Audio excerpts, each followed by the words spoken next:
que sepades que o goberno galego vai a seguir estando ao voso lado.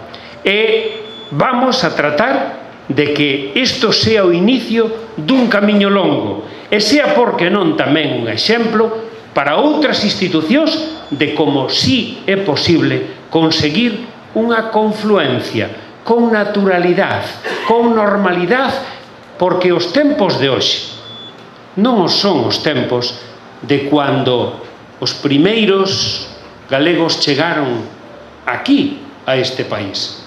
A sociedade cambiou moito. Agora acabamos de ver aquí un encontro entre varias xeracións.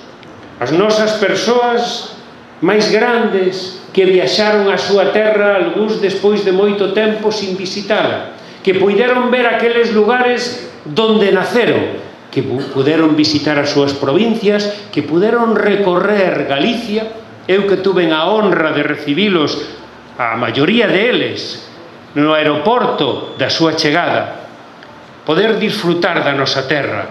Ese é o agradecemento de Galicia a vós, os que ali nacestes, fostes a diferentes lugares do mundo, pero sempre no voso corazón permanece Galicia.